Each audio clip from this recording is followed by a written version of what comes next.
Welcome to the Knowsys SAT strategy session. In this session, we'll review the results from your practice exam, so you'll want to follow along on your score report. Okay, so let's start at the top of your results where it says Diagnostic History.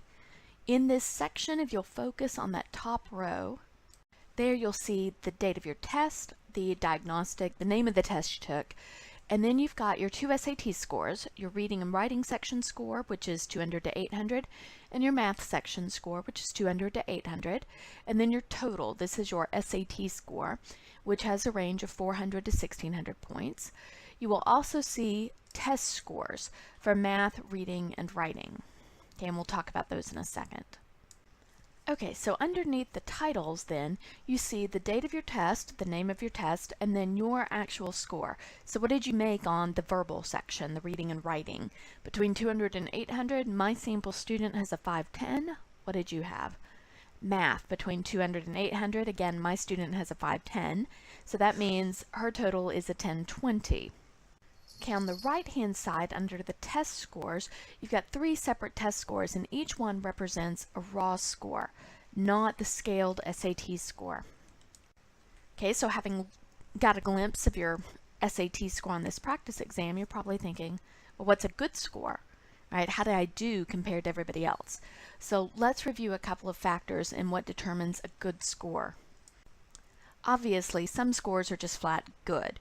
If you've got in the 1400 and above range, you've got a good score. It doesn't matter what grade you're in or anything else, it's a good score. But let's say you're not quite there. What determines good? Well, the first thing is your grade level.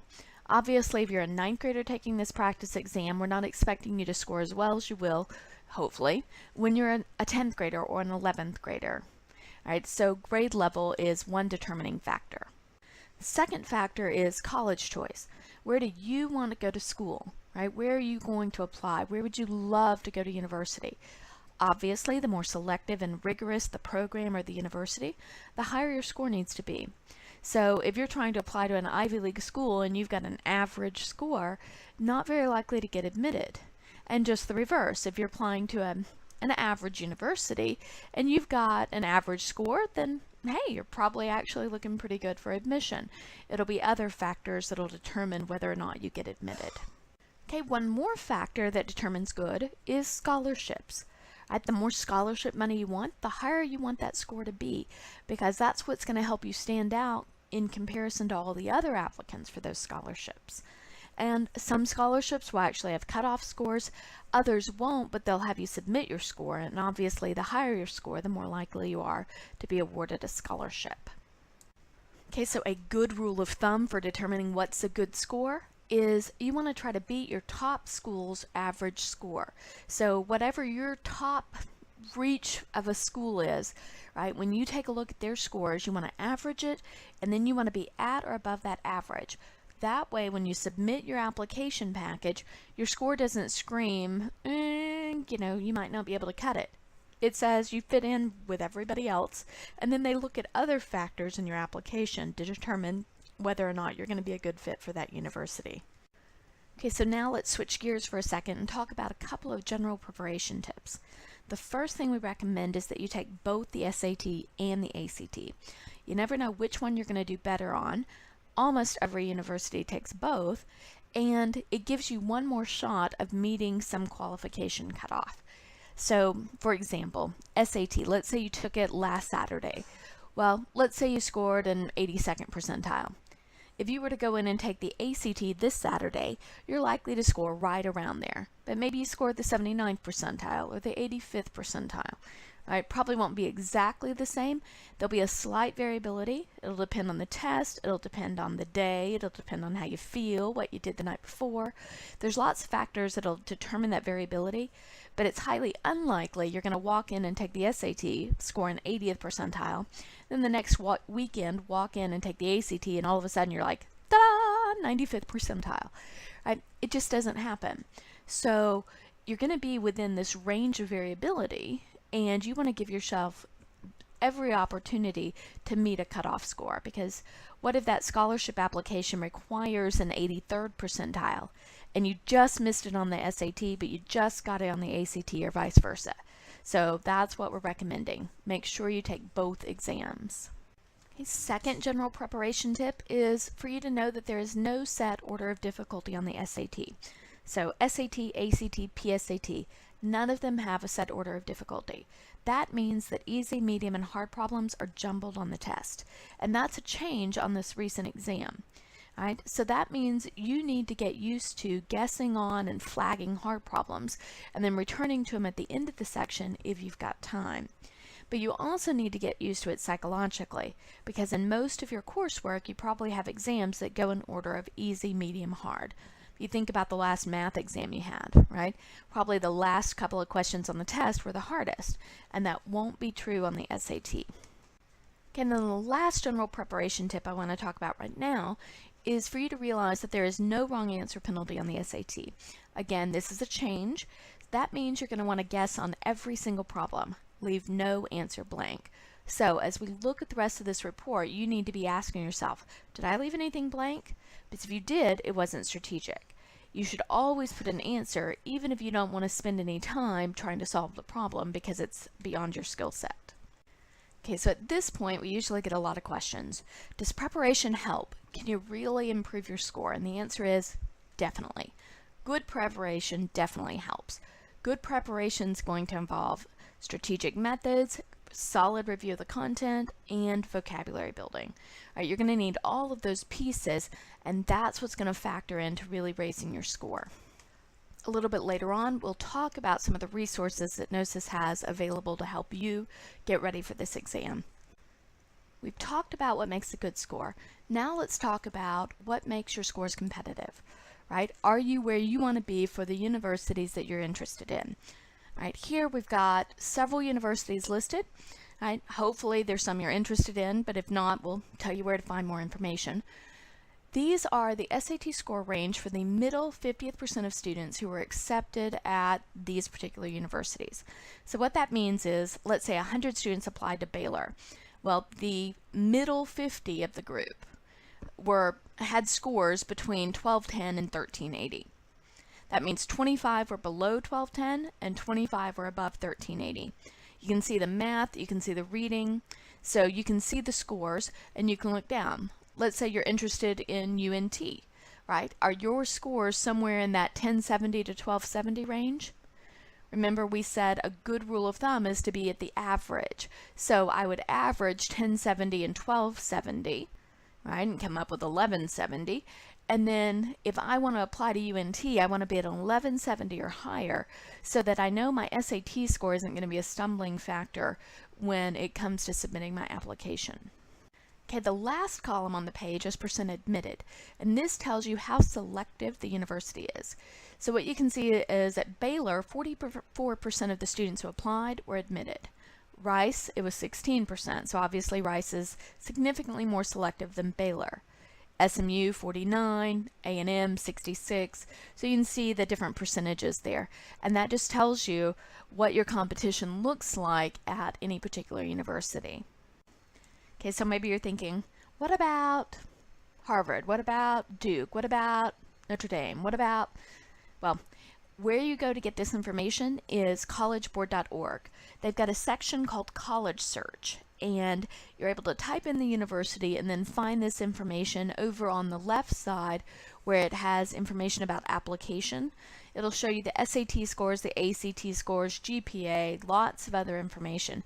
So that website's incredibly helpful, incredibly useful. Recommend that you spend some time and get familiar with it. Take advantage of that resource that's out there. It's free, it's reputable, you don't have to worry about them doing anything sketchy. Okay, so let's go back to your report and take a look on page 1 at the math evaluation. So what you're going to see is math, and then what you'll find at the top under math is the category and then subcategories of questions. Okay, so that's where we're going to focus first. So at the very top, what you see is the total number of questions in each of these categories. You can see that there are 58 total math questions. That's both sections combined, and those questions are spread across these 4 categories. There are 4 math categories on every SAT exam, And they're basically split up this way, although there might be some variability. Basically 10% is additional topics, so geometry, trig, complex numbers, unit circle, that kind of thing. So 6 questions, 5 questions will be in that category. 28% advanced math. That's your algebra 2, so it's quadratic equations, polynomials, roots and radicals. About 30% data analysis. That's descriptive statistics, ratios, rates, percents, proportions, probability, reading graphs, that kind of thing. And then another third on heart of algebra. That's basically algebra 1, so it's your linear equations and inequalities, your simultaneous equations, that kind of thing. So those math categories are on every single SAT that you take. The next column that you see is titled correct. This is the number of correct questions, or number of questions you got correct within this particular category or subcategory. So in this case, my sample student, there were 6 additional topics questions. The student got 2 of the 6. The third column is the number of incorrect. So in this case, my student missed 1 of the 6. So it's the number that they actually missed. The fourth column is labeled blank, and that is the number of questions in that category or subcategory that you left blank with no answer. Should you leave any questions blank? Definitely not. Why not? There's no wrong answer penalty, so don't leave anything blank. At least put an answer so that way you have some possibility of lucking into it and getting it correct. And the last column on the page will be incorrectly answered or skipped. So these are the ones that represent either the incorrect or the blank. So it tells you which section and then what question number if you missed it or you skipped it. So this gives you a lot of detail for you to go back and look at your test and figure out where your problem areas were. So let's look down below where it says Heart of Algebra and additional topics, right? What it gives you underneath there is the subcategories for each of those category types. So Heart of Algebra, we said linear equations and inequality, simultaneous equations. You can see those subcategories down there. You can see what on this particular exam made up additional topics, right? So you can see a lot of detail about the types of questions that are on the exam. Okay, you can also see the details of your performance, so you can see how many you got correct and how many you got incorrect. The next column is how many you left blank, which of course should be 0. So if you look at my sample student here, there's a 3, a 1, a 0. Right, this student was not strategic. Bubble something and move on. And then the next column, percent correct. So in this case, if there were 4 questions, got 1 right, then percent correct is going to be 25%. Okay, so let's talk for a moment about scoring on the SAT. The SAT is essentially scored on a curve. So you get a raw score, and that's based on +1 point for every question you get right. And of course, there was no wrong answer penalty, so it's just how many did you get right. Then they take that raw score and they convert it to that scaled score, the curved score of 200 to 800. That becomes your SAT score. Okay, so what's the highest level of math that's tested on the SAT? What you should have seen in what we just covered was Algebra 2 and Trig. And the bottom line is a lot of students know these concepts, but their difficulty comes in how those concepts are actually tested on the exam. And this is where practice test as well as good preparation will really make a big difference, because you may know, let's say sine, cosine, tangent, but do you know how it's going to be tested on the SAT, how it's going to be tested on the ACT, the PSAT. Good prep materials will help you answer that question so that when you see it, you're not surprised, you're completely comfortable with the format in which the concepts are tested. Okay, so let's look back at the report, and now I want to focus on the subscores. On every SAT exam, you will be given 3 subscores in math. They are Heart of Algebra, those are the Heart of Algebra questions. Passport to Advanced Math, those are the Advanced Math or the Algebra 2 questions. And then the Problem Solving and Data Analysis, and these are the Data Analysis questions. Notice that there's not a subscore for the Additional Topics question. Why not? I don't know. But anyway, these are the 3 subscores that you will have on every single exam, and they are based on a subset of the questions within the 2 math sections on the exam. The other type of score you will see on your score report is a cross-test score. So the same two cross-test scores are on all three sections of the SAT. So you will see it reaches into the math, the reading, and the grammar sections. And it's two pieces: analysis in history, social sciences, and then analysis in science. So analysis in history, social sciences, these will be exactly what it sounds like. Questions that have to do with history or social sciences. What that means for math is that they will frame the math equation question in terms of a social sciences concept or in terms of something historical. Analysis in science, maybe they do something with exponents, but it's now dealing with atomic weights. So now it's science. All right, so those are the two cross-test scores that you're going to get. Only a small number of the questions across the exam will fall into these categories, but you will have them on every single SAT that you take. Okay, next I want to look at the math answer analysis. So if you'll find that section on your report. Okay, first you'll see that it's divided into two sections. So the SAT always has two math sections, one with a calculator, one without a calculator. Both sections will contain grid-ins, or student-produced responses. So you can see those in the brown highlight here. Those are the ones where you have to actually generate a numerical answer and then bubble in the number. Within this section on your report, you've got different rows. The first row is Q number. That represents the question number within that section. The second row is labeled ANS.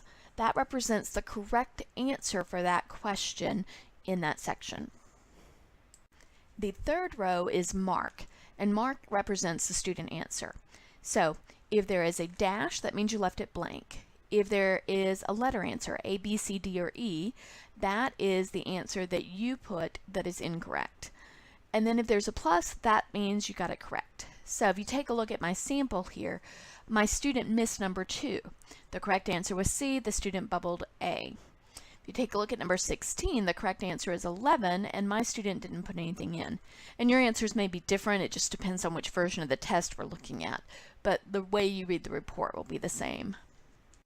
Okay, now we're going to switch gears and look at the critical reading, and it is set up the same way as the math was, so we'll go through this section a little faster. Okay, in reading, you can see that there are 3 categories of reading questions: information and ideas, which is basically your big picture, your details, your evidence, your vocabulary. Then rhetoric, which is analysis of arguments or the textual structure or the author's purpose. And then synthesis. And there are 2 types of questions that come under synthesis. There's quantitative analysis, which is where you have to answer questions related to a graph in the passage. And then there's analyzing multiple texts. So that's when they've got the paired passages, author 1, author 2, and you have to do compare and contrast on perspectives of those authors. You can see the column starting on the right, total. So in this case, 52 questions in reading comp. That'll always be true. All of the questions are passage-based. So no longer any separate questions about vocabulary that are completely independent passages. Now all of the questions are related to passages. The next column is correct. So this is the number of questions within that category, subcategory that you got correct. After that, you see how many you missed within that category or subcategory. Then you see the number that you left blank. And should you leave any blank? Should there be anything in that column besides zeros? Hopefully you answered with an emphatic no. There's no wrong answer penalty. You should always mark some answer so that maybe you get it right. Okay, now let's turn our attention from the big reading category to the subcategories: information and ideas, rhetoric, and synthesis. Okay, so skip down below the cross test and the subscores, and then you can see what are the types of questions that make up rhetoric or information and ideas or synthesis questions. So these will be the 3 that are on all of the SAT exams, 3 big categories. You'll have those subcategories of questions, and it's just a matter of how many detailed questions will you have versus how many big picture or purpose questions. Okay, out to the right you can see the details of your performance. So not only the total number of questions, but how many of those you got right and how many you missed. The next column is how many you left blank, and of course all of those should be 0, unlike my sample student here. Okay, and then the last thing we'll focus on here is the percent correct. And just as with the other sections, what you'll see here is if you got 1 out of 2, then 50% correct. So this gives you a feel for your overall performance in those sub-questions. Now, just like on the math, you're going to see cross-test scores. The same 2 cross-test scores are going to be on all 3 sections. So you'll see analysis in history and social sciences and analysis in science. Notice that only 42 of the questions will fall into this category. So not every one of the reading comp passages feeds into this cross-test score. Below that, you see the subscores that are provided for reading. There are 2 subscores, command of evidence and words in context. Command of evidence are the 10 questions that specifically ask you to select the passage piece that actually justifies the answer.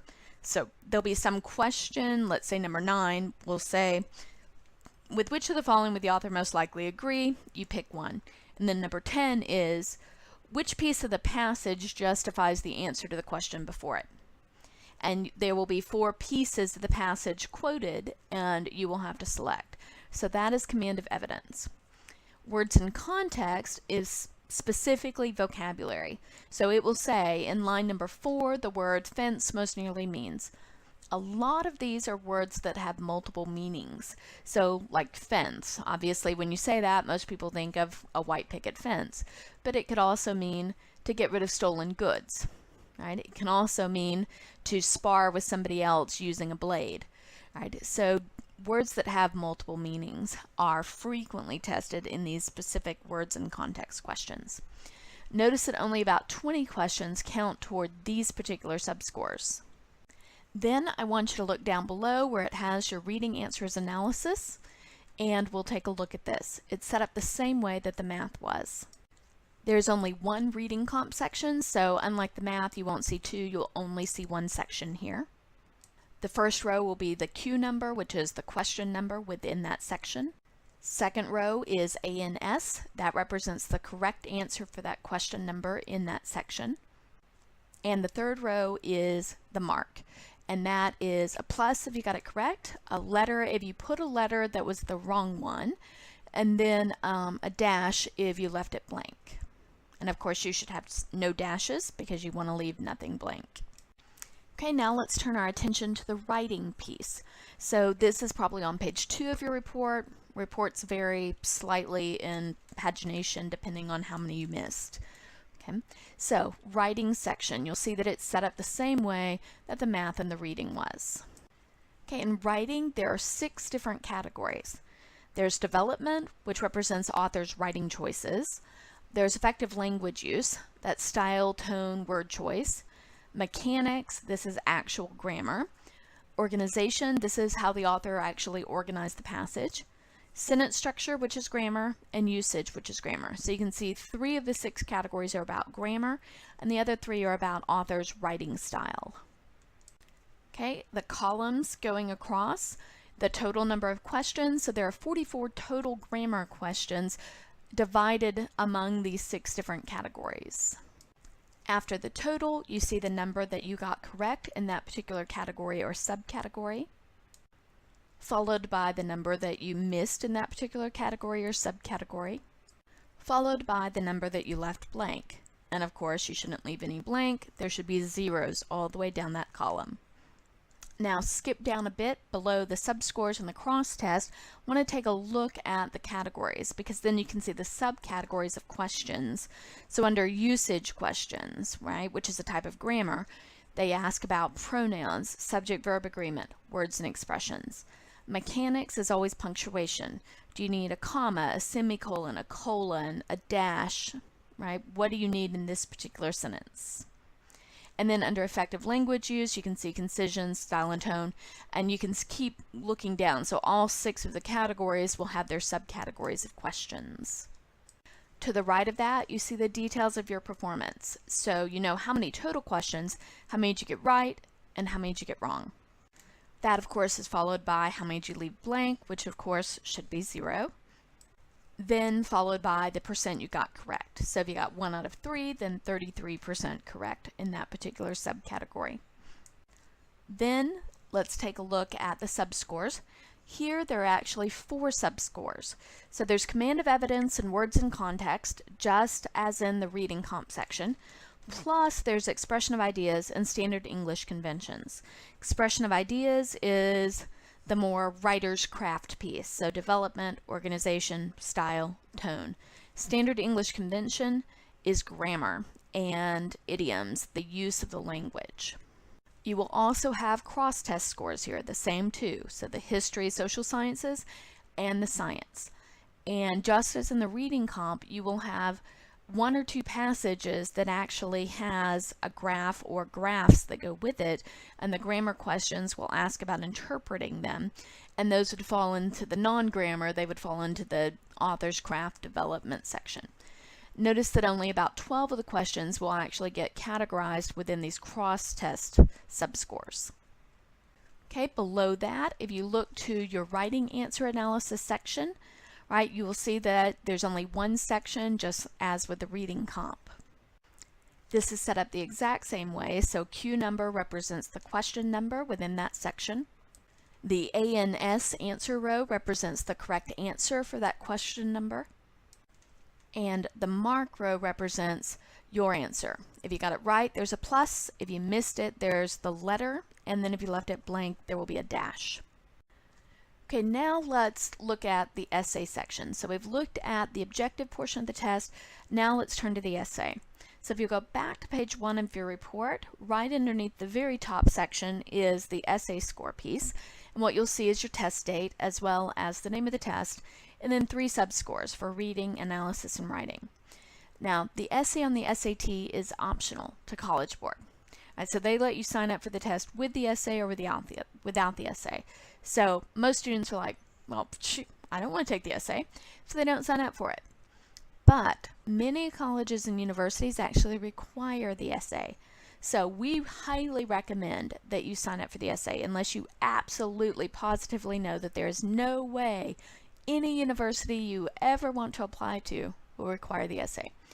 Since most of us aren't prescient and we can't see into the future, it's just safer to go ahead and take it with the essay. If you find out later that you need an essay score, you have to take the entire test again. That means a new fee, a new registration, a new Saturday morning wasted. Right? College Board's happy because they get more money, but you're having to waste time and money taking this test again. Okay, now your essay will be scored by 2 different graders, and each grader will give your essay a score of 0 to 4. So that means your combined possible score is 0 to 8 in each of these 3 categories. The scores from the 2 graders are either going to be the same or no more than 1 apart in each of the categories. So in other words, you can't have one grader say, oh, you've got a 1, and one grader say, you've got a 4. You can't, I mean, it's either good or it's not good. You can't have something that far apart. So you will get 2 different grades, but they will be combined into 1. So if I'm looking at that reading score and I see a 5, I know one grader gave me a 2, one grader gave me a 3. Analysis is 4, so I got a 2 and a 2. Writing is 6, that means I got a 3 and a 3, because the scores have to be that close to each other. The scores are reported separately. They are not part of the total, and they are also not part of your SAT score. So when somebody says what's your SAT score, they're interested in your math and your verbal combined, and then your essay is completely separate from that. Okay, so I want you to take an objective look at your essay. Can you read it? Can a stranger read it? Can a stranger with a limited amount of time and patience read it? Bottom line is, if you can't read your essay, the graders probably couldn't read it either. There's a couple of things that tend to make essays hard to read. One is hand scratch. You know who you are. Some of you, it looks like you write with your feet, right? The other thing is if it's written too lightly. Because they scan the essays and then send them to the graders, nobody's looking at your original essay. They're scanned. If it's too light, that can make it really hard for the grader to read.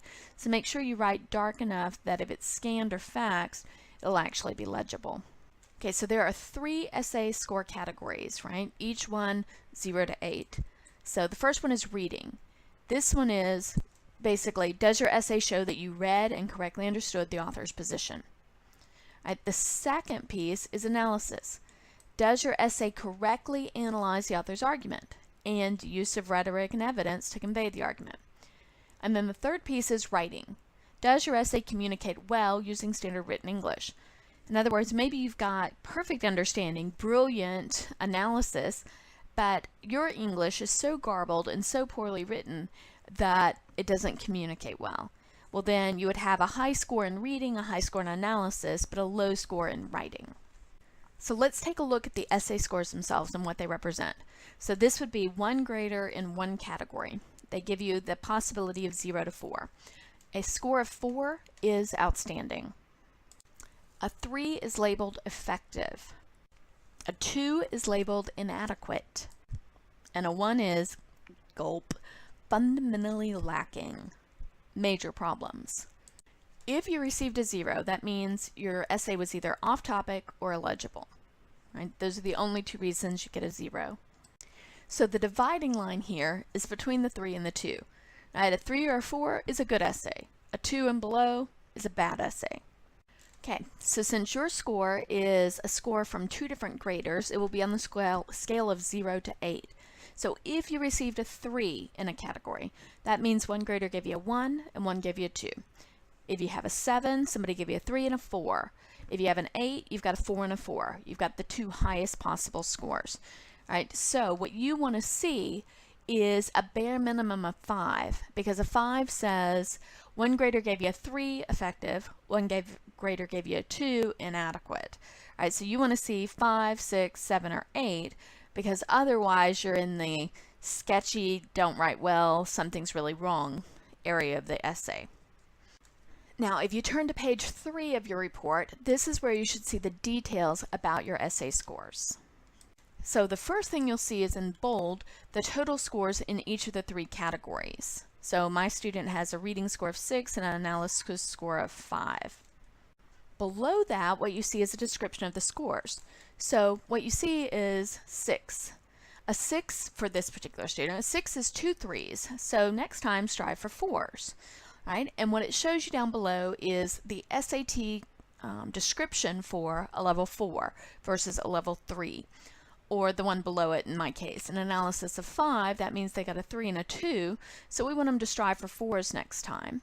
Right? But we give them the score description of a 3 and a 2 so they can see what the grader saw and interpreted their essay, and that's where they got their particular score. Moving on from the essay, I want to talk about a few college timeline highlights. Things that you should be doing now at whatever stage you are to help prepare for SAT, ACT, and PSAT. First thing I recommend is that you complete the SAT question of the day. You can access it at the College Board website. You can also follow it on Twitter. There's an app now available, but bottom line, you should be doing the question of the day. ACT also has a question of the day. As of right now, they don't have an app, but it is available on their website. And then we also recommend that you use the Knowsys SAT question of the day blog, which is on our website at myknowsys.com/blog. The really great thing here is that our blog is searchable by topic. So if you look at your score report and let's say you were weak in circles, you can go to the website, type in circles, and then see all the problems and the explanations, our step-by-step methodical ways to solve things on circles or fractions or triangles or pronouns or whatever the issue is that you need to focus on. So that searchability is actually what makes this a very useful thing for raising your score. The next thing I'd recommend is that you start investigating college and scholarships early, now. Basically, figure out what scholarships are available and their requirements, figure out which ones you might be able to meet, because if you start now, you can actually build your resume intentionally and carefully to make sure you actually qualify for these scholarships. If you wait until the end of your junior year, the beginning of your senior year, and then you're looking this information up, everything's already written in stone. You've either done it or you haven't. Right? You don't have time to kind of sculpt how you're going to present yourself. You don't have time to market yourself. So if you start looking now and you think, oh, okay, well, I could qualify for that Coca-Cola scholarship. All I have to do is X, Y, and Z. Well, then do it so that you will qualify, so that when you're submitting that application as a senior, you actually have a good shot of getting that scholarship. Second thing here, push yourself to more advanced classes, right? Push for a high GPA in the hardest classes you can take. Don't be afraid to get tutoring, get assistance, but bottom line is they'd rather see, for the most part, from our experience talking to admissions officers over the years, they'd rather see that you got a B in a really hard class than an A in a blow-off class.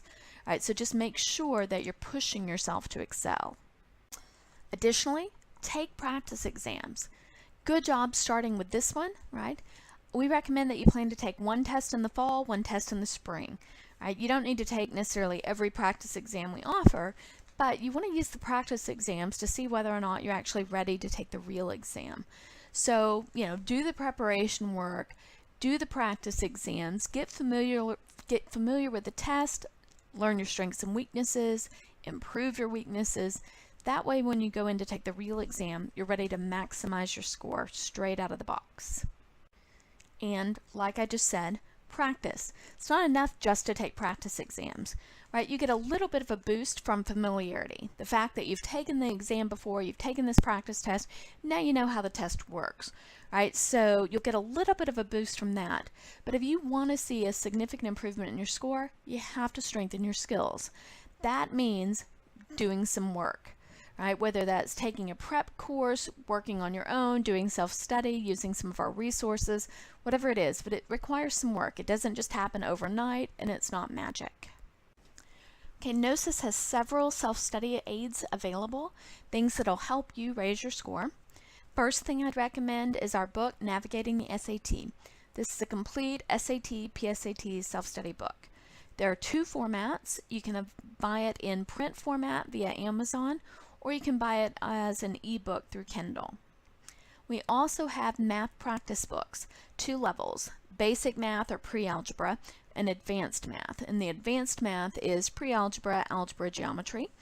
Each one has 150 questions. They're SAT style, so it'll give you practice with the format, with the way the content is actually tested on the exams. Again, 2 different formats here, so you can buy this as a printed book through Amazon, or you can get it as an ebook through Kindle.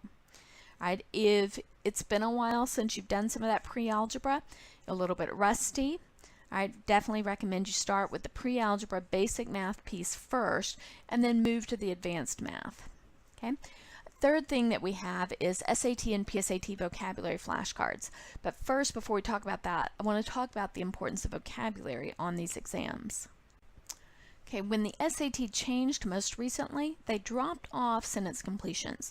So a lot of teachers, counselors, parents, students were like, oh, thank goodness, there's no more vocab on the SAT.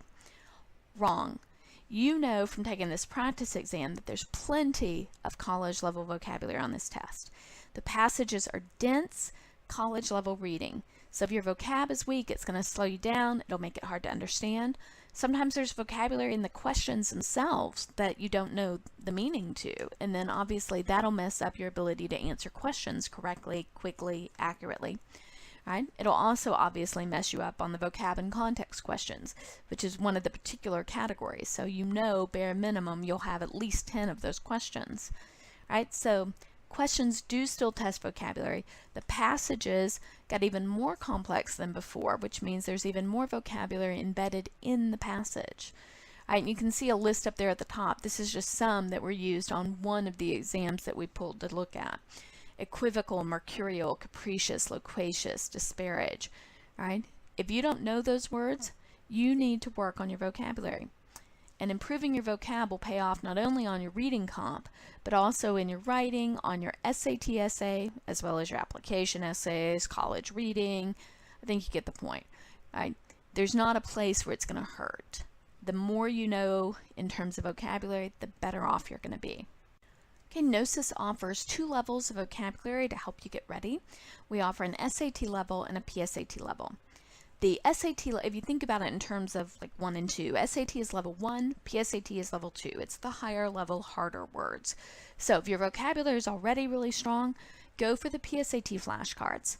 If you know you really need to beef up your standard vocabulary, start with the SAT. Right? We have this available in a couple of formats. So there's a box set available at Amazon. there are apps available for iTunes and Google Play. And now we actually have a Kindle ebook flashcards version. So whatever way is going to help you study these words and master them, we've got a resource to help you do that. We also have a new category of flashcards that's available either as a box set on Amazon or as an ebook on Kindle, and it is our frequently confused words and homophones. This category is specifically tested on SAT, PSAT, and ACT, and it's things like affect, effect, there, it's, less, fewer, discrete, complement, right? So if you look at any of those examples and you're thinking, ooh, not real sure about that one, right? That this is a completely different kind of vocabulary set to make sure that you're familiar with the words that a lot of people continue to confuse and mess up on, just kind of nonstop. Obviously, knowing these will have a positive effect on your writing. It will also have a positive effect on social media posts, those kinds of things. So this is available and completely separate from vocabulary. Now that we've taken a look at some resources that are available, let's take a look at the timeline. When do you get started? On the bottom line is you get started now. Your goal is to get the test scores that you need by the end of your junior year. So you want to prep for and take the SAT and the ACT in March and April of your junior year. And then if for some reason at that test you don't get the scores you need, you still have time to review, prepare, and retake the test in May or June. But your bottom line goal is you've done this by the end of your junior year. You've got the score you need before you leave for the summer. What you absolutely do not want to do is wait till the fall of your senior year and create this high stress, high stakes testing situation. Because for most universities, the last test you can take is October of your senior year if you want to get your results back in time to submit them for admissions and or for scholarship deadlines. So you absolutely don't want to have to wait until then. You don't want to stress yourself out. Much better to have the score you need by the end of June when you leave for the summer before your senior year. That way, over the summer, you can start working on the rest of your application package. In senior year, you're not stressed about these important scores. Now, if you are a top scoring student, there's one more test you really need to be aware of. The PSAT is important for top scoring students. The only year that it counts is October of your junior year. All juniors who take the PSAT are automatically enrolled in the National Merit Scholarship Qualifying Test. Right, so you're automatically put into this. Top scoring students then will get into this system of National Merit, Commended, Semifinalist, Finalist, and Scholar. Right, so if your sophomore PSAT score is an 1100 or higher, we highly recommend that you focus on preparing for the PSAT in your junior year. That way you can maximize your score and hopefully get into this National Merit Commended or higher system where scholarships and recognition are available. If your PSAT score isn't 1100 or higher as a sophomore, it's not the end of the world. That'll be true for most students. Right? What that tells you is the PSAT for you is a practice exam. So you don't need to spend hours and hours all summer long preparing for the PSAT. Right? It's a practice exam. Your goal will be, as we said, to get that SAT and ACT score you need before you leave for the summer leading into your senior year. Okay, what about an athlete? If you're an athlete, you need to register with the NCAA clearinghouse as a junior. And then when you take the SAT or the ACT, you will include the eligibility code for the center, the 9999, so that your scores will automatically be sent to the clearinghouse. This is an important part of the process. In order to go in as a student athlete, right, there will be minimum SAT and ACT scores. They both are sums, so SAT is a sum of the math and the verbal, ACT is the sum of the 4 sections, so English, reading, math, and science, right? And depending on the level of the school, whether it's a Division I or a Division II school, they'll have different qualifying scores, but it's usually some combination of a sliding scale of test scores and GPA in core courses. All right, you can see some details here, but it's all available at the NCAA Clearinghouse website. Now, what about retaking the SAT? Realistically, many students will take the SAT 2 or 3 times, but practically it makes sense to take practice tests until you know that you're ready for the real exam. There's no point going to take the real exam for $50 a pop 2 or 3 times when you can take practice exams, do your preparation, and know when you're actually ready to take the real exam. Now, one of the big misconceptions is retaking the exam will somehow raise your score. And the reality is, unless something really bad happened on test day, retaking the test just probably isn't going to make a big difference unless you do something in between. So if there's no additional preparation, your score is just as likely to go down as it is to go up. All right? So keep that in mind. With preparation, scores go up. Without preparation, they just hover, basically. So the bottom line is good preparation, whether you're doing this through a course, through tutoring, through using the Knowsys resources that are available, right? It's good preparation, hard work that makes repeating the exam worthwhile. Okay, the next question that often comes up is, what do universities do with multiple scores? If most students take the SAT 2 times or 3 times, how does the university handle that? And the answer is, it depends, right? Most will take the best score from your math and your verbal from whichever test, put it together and create an SAT score. But it's completely up to the university.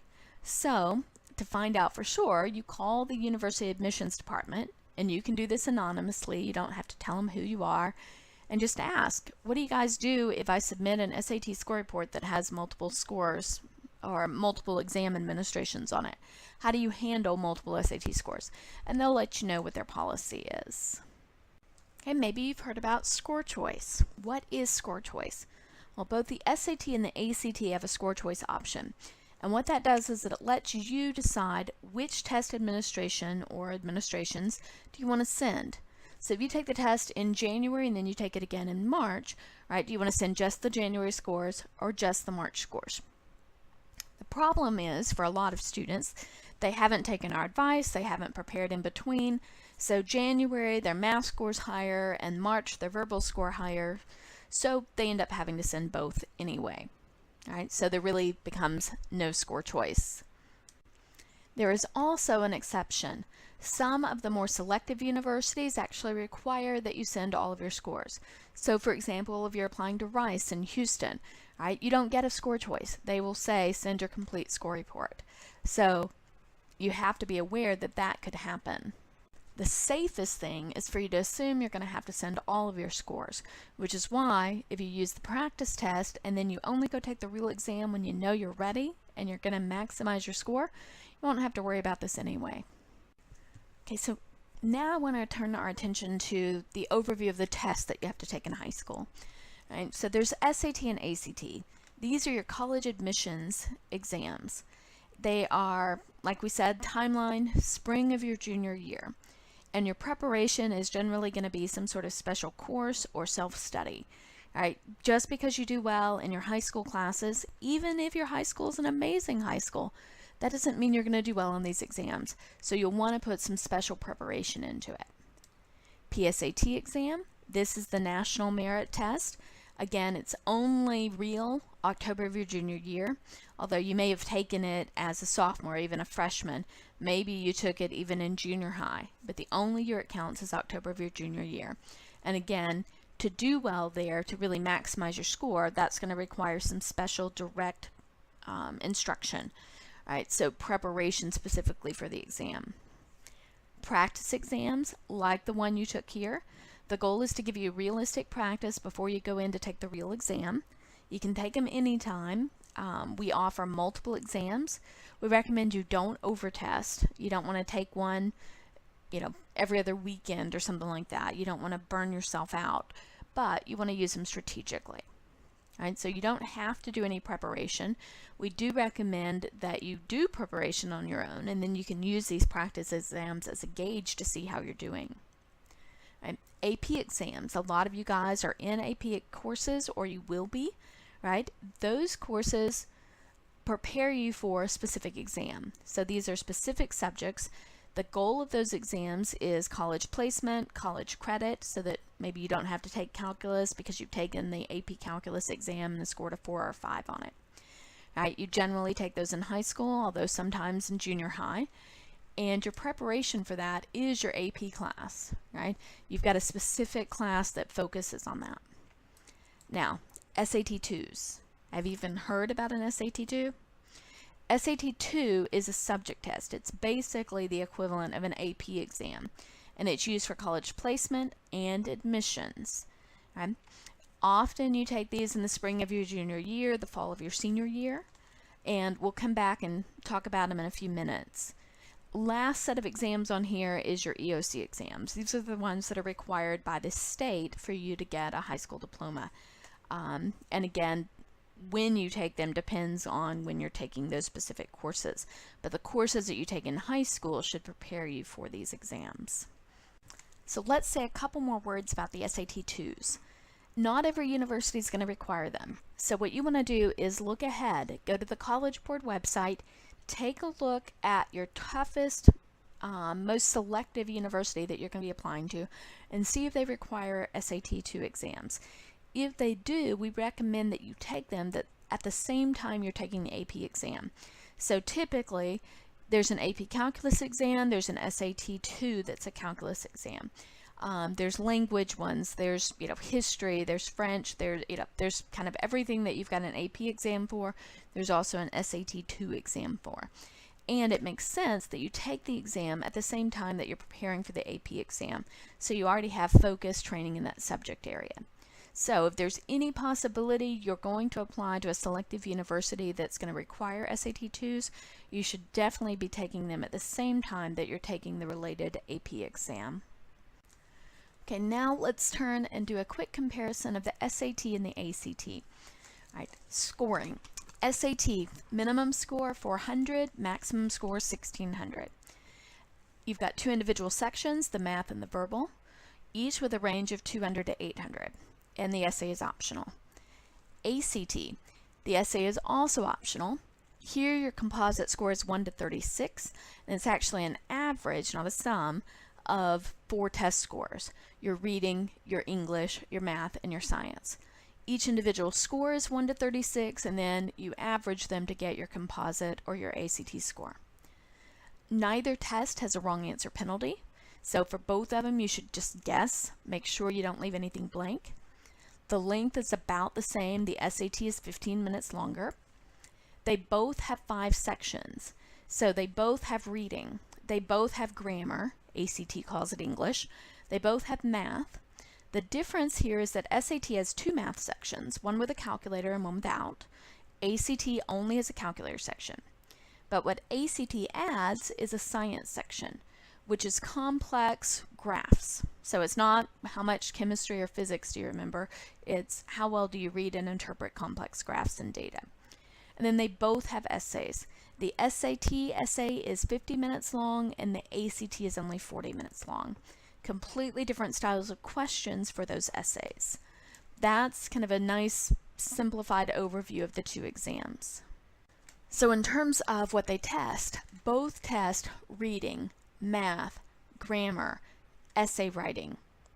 Right? They both test those homophones and frequently confused words. SAT has slightly more emphasis on vocabulary because it has 10 questions that will specifically be about vocabulary. ACT has more focus on science because it has that entire science section. Like we said, that's complex graphs, but that is something that the SAT doesn't have. Okay, in terms of math, they both test arithmetic, algebra 1, algebra 2, geometry, trig. What you see on the SAT, what you see more of is standard deviation, complex numbers, and dividing polynomials. On ACT, you see logs and matrices. But take a look at the number of questions and the time per question. This is going to be the biggest difference between the 2 exams. SAT has much more time per question. In this case, 23 seconds more per math question and 58 questions versus 60. Okay, science, there is no science, no complicated graphs on the SAT, whereas ACT, this whole thing is analysis and interpretation of complex data. Okay, they both have reading comp, and the reading comp is always passages followed by questions. Here again, the big difference is the SAT has 73 seconds per question, ACT only has 53 seconds per question.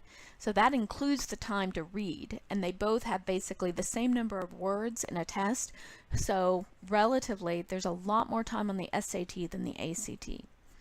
Grammar, same thing, right? Shorter grammar section on the SAT, but more time per question than on the ACT, but they test the same concepts. And then the essay. Both of them have the essay last in the test. It is optional, but as we mentioned, often required by the university, so make sure you check it out. SAT gives you 10 more minutes to write the essay, and the SAT essay task is analyze somebody else's argument. What did they do and did they do it well? ACT is analyze and integrate multiple perspectives. So you have to generate your own argument, but then interact with 3 other perspectives on that particular topic. So 2 very different styles of essay prompt. Okay, the bottom line is that most universities accept either exam. Most scholarships accept either exam. Both offer score choice. Both test essentially the same stuff. So the summary is the 2 exams are basically equal but different. Right? They test almost all the same concepts, almost in the same way. Benefits of the SAT, more time per question, only 4 choices in the math, whereas ACT has 5. Benefits of the ACT, right? You can use a calculator on all the math questions, and there are no graphs in the reading and grammar sections. So, separate but equal. We've already said this, but we'll reiterate it here. We recommend that you take both exams, the SAT and the ACT, to maximize your chances of meeting either entrance or scholarship requirements, right?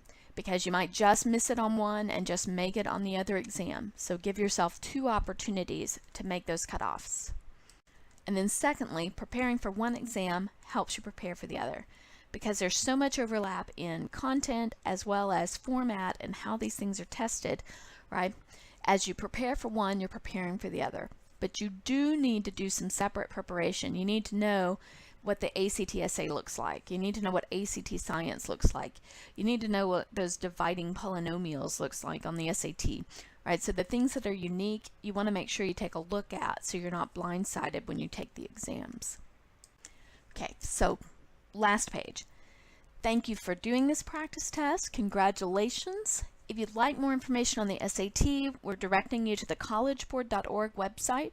It's an amazing site, tons of information. It's free, it's reliable.